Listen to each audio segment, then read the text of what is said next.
All right, I think I pressed all the buttons in the right order. So the first question here is actually exercise 9.9 on page 346 from section 9.4 from the text. You've got this alcohol. The first thing to do is recognize what kind of reactions you're working with. This is methane sulfonyl chloride.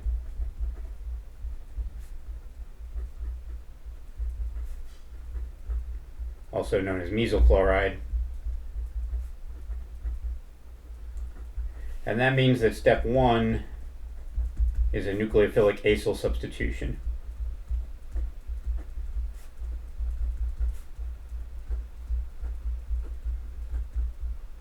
So we're actually going to form the mesylate at the end of step 1. The product will look like this. We will have replaced that hydrogen with the methane sulfonyl group, and the methyl group will still be there. And since that reaction is happening at sulfur, it won't affect the stereochemistry, so the mesylate will still be on the top face. And then this here is a polar aprotic solvent.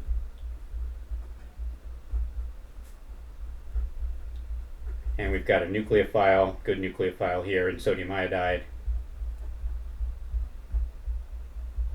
which means that this step is going to be an SN2 substitution, nucleophilic alkyl substitution.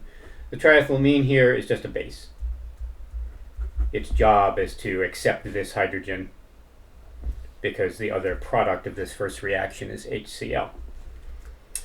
Alright, so step 2 is a nucleophilic alkyl substitution. Step 1 is a nucleophilic acyl substitution, 2 different mechanisms for that. Next thing to do is to draw this product, or draw this starting material rather.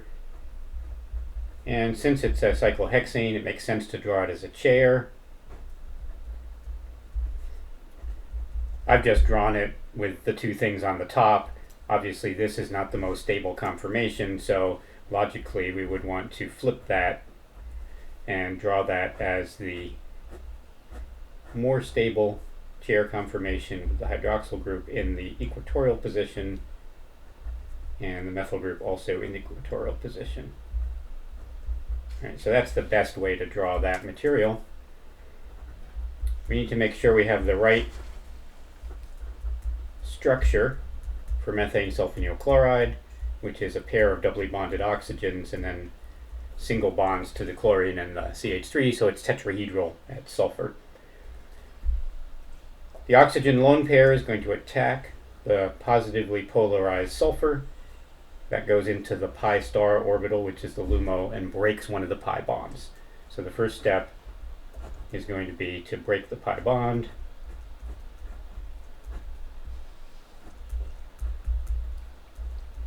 And I'm not going to bother showing the hydrogen over here since it's not really necessary. So we've got the negatively charged oxygen now, and we actually have 5 things attached to sulfur. So that sulfur is now a trigonal bipyramid. Next step is for the pi bond to come back in and reform and kick out the leaving group. So this is nucleophilic attack in step 1. And then in step 2, loss of leaving group. So the opposite of what happens in an ordinary solvolysis reaction. And then we're going to, oops, I forgot the positive formal charge on the oxygen there. It's still there. So now we've reformed that double bond. Chloride has gone floating away. And then the final step is for the triethylamine to accept that hydrogen to generate the neutral mesylate. So step 3 is deprotonation.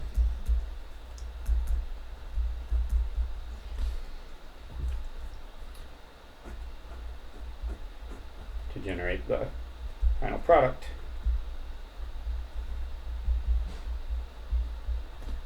Which is the mesylate. And the reason for that is because hydroxide is not a suitable leaving group, so what we're doing in these 3 steps is converting something which won't leave into something which will leave. Mesylate is now a good leaving group that can be displaced in the SN2 reaction.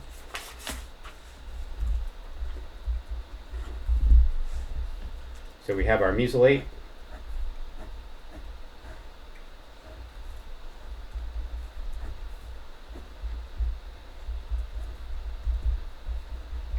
And we have iodide ion. The sodium is a spectator. The HMPA is merely the solvent. So in the second step, we have the iodide attacking from the backside, kicking out the mesylate. That's a concerted reaction. So we'd like to draw the transition state, which will now have a partial bond to the iodine, delta minus, partial bond to the mesylate, partial negative building up on that oxygen, and this hydrogen will have been put into the plane. We want this dotted line connecting the nucleophile to the leaving group to be 180 degrees,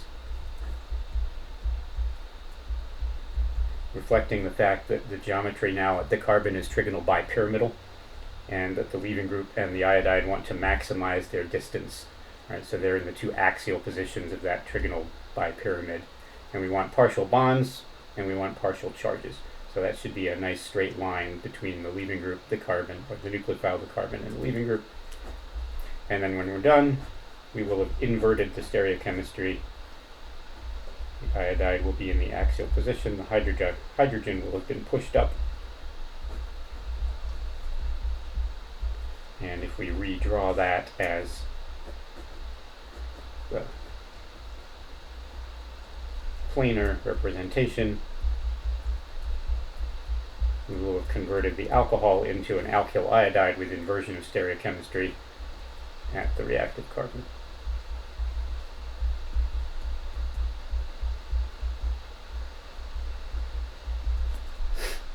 Questions on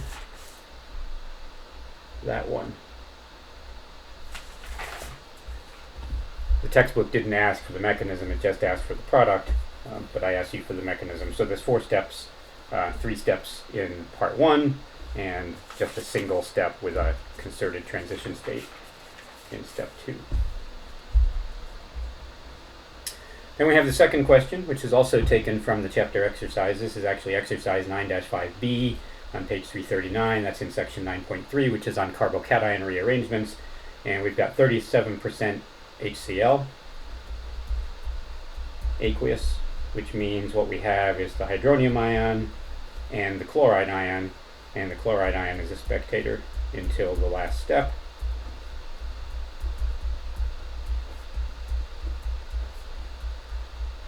It's just going to watch while the carbocation rearranges to its most stable possible form. So once again, the first step is for the lone pair on the oxygen to attack something. But this time, what the lone pair on the oxygen is going to attack is an acid source. It's a Bronsted-Lowry acid-base reaction instead of a Lewis acid-base reaction. So we're going to protonate that to convert the OH group, which is still a bad leaving group, into water, which is a good leaving group, because now it can leave as a neutral molecule. And I'm going to draw the hydrogen in that's on there, just so that I have all the hydrogens in the reactive area visible. So step 1 is protonation.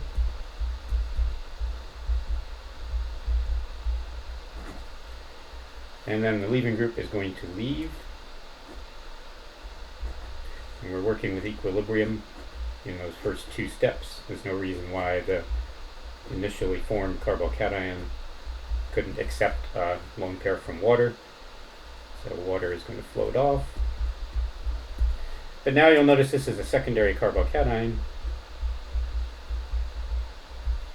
and that the adjacent position has a lot of substitution, which means that this hydrogen can move.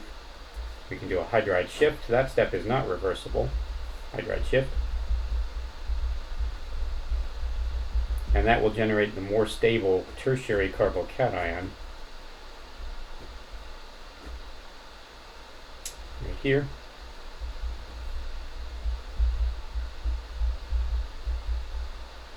And a CH2 group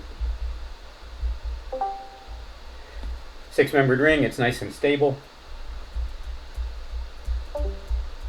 So step 2 is loss of water. Step 3 is the hydride shift.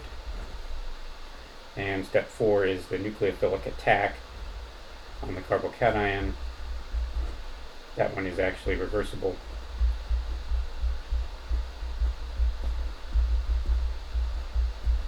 To generate the final product, which is the tertiary chloride, so 1 chloro, 1 ethyl, cyclohexane. So this is a solvolysis mechanism, basically, an SN1 style mechanism. Right. Normally, protonation, loss of leaving group, and nucleophilic attack, we just have that extra step in there, the hydride shift, because the secondary carbocation is adjacent to a branched center and can give the more stable. Right? That's the driving force for this reaction, is generating a more stable tertiary carbocation.